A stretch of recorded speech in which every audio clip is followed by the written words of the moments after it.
अगर किसी को पैसे बनाने की मशीन मिल जाए तो सबसे पहले वो अपने लिए पैसे बनाएगा। तो तुम्हें बताने से पहले मिलियनेयर कैसे बने, मैं खुद मिलियनेयर बन के दिखाऊंगा। Today I make a promise कि विद इन 4 years यानी आने वाले 4 साल में मैं अमीर बन के दिखाऊंगा। So mark the date 28 June 2028। This is how do you become a millionaire and how do you get rich. Rule number 1, अगर जिंदगी में सफल होना है तो फालतू के लोगों को अपनी जिंदगी से काट दो, क्योंकि जो लोग आपको आगे बढ़ने से रोक रहे हैं उनको जिंदगी में रख के कोई फायदा नहीं। अगर आपसे नाराज होते हो तो हो जाने दो, बाद में जब आप असफल हो जाओगे तो खुद आपसे अपॉइंटमेंट के लिए वेट करेंगे, क्योंकि लेवल अप होने में जो आपको रोक रहे हैं उनको अपनी जिंदगी से काटना ही सही है। ये मैं पर्सनल एक्सपीरियंस से बोल रहा हूं, मेरे साथ हुआ है तो आपके साथ भी होगा। Number 2, the skill of right decision making को अपने अंदर लाओ। मैं रिसेंटली इंट्राडे ट्रेड्स ले रहा हूं और इंट्राडे ट्रेडिंग करते हुए कल में मेरा प्रॉफिट हुआ 5200 रुपए का, और मेरी पोजीशनिंग करेक्ट थी, मेरा एग्जिट पॉइंट करेक्ट था, और मेरा जो भी मैंने टाइमिंग ली थी जिस पॉइंट में मैंने ट्रेड लिया वो भी करेक्ट था।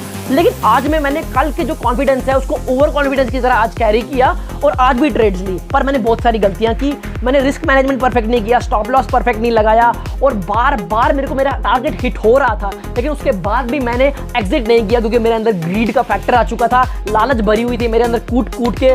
ऊपर वाले ने मुझे हर एक पॉइंट पे 3 बार मेरा 2.6K का प्रॉफिट हो रहा था, लेकिन मैंने एग्जिट नहीं किया इस सोच में कि मेरा और प्रॉफिट हो सकता है, और इसके चलते आज मेरा 3500 का लॉस हो गया। तो इन 2 ही दिनों में समझ आता है कि अगर आप सही डिसीजन नहीं ले रहे हो तो आप लाइफ में कितनी बुरी तरह फेल हो सकते हो। रूल नंबर 3, जो भी तुम इस टाइम पे काम कर रहे हो उसे छोटा मत समझो। एटलीस्ट तुम उन लोगों से बेटर हो जो बेरोजगार बन के घर पे बैठे हुए हैं। तुम जो भी काम कर रहे हो, जिस भी कंडीशन में इस टाइम पे लाइफ में हो, निराश मत हो।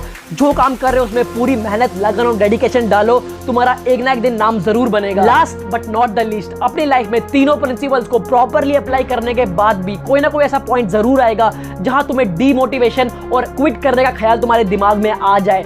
पर उस टाइम पे तुम्हें ये चीज याद रखनी है। 4th पॉइंट ये डिफाइन करता है कि तुम्हें अपने पास एक बुक रखनी है और एक पेज कुछ भी ले लो, उस पर ये चीजें लिख लो कि जिस पर्सन ने तुम्हारी जिंदगी में तुम्हारा दिल दिखाया है या तुम्हें किसी वजह से गुस्सा दिलाया और उसका तुम उस टाइम पे रिवेंज नहीं ले पाए हो, उनका नाम उस बुक में लिख डालो। कोई भी इंसान जिसने तुम्हें कभी भी नीचा दिखाया है, कोई भी रिश्तेदार जिसने किसी मुश्किल के समय में तुम्हारी मदद नहीं की है, कोई भी दोस्त जो अमीर था लेकिन तुम्हें गरीब दिखाया, कोई भी लड़की जिसने तुम्हें रिजेक्ट किया, कोई भी गर्लफ्रेंड जो तुम्हें छोड़ के गई है, या कोई भी इंसान जिसने किसी भी तरह से तुम्हें दुख पहुंचाया है, तुम्हें उससे बदला लेना है। और यही तुम्हारा मोटिवेशन होना चाहिए, because soft drink is best when served cold and revenge is best when served old. So future millionaires, this is it. अब हम मिलेंगे 2028 में, but in a very powerful position. तो काम करना स्टार्ट करो, क्योंकि मैं भी कर रहा हूं।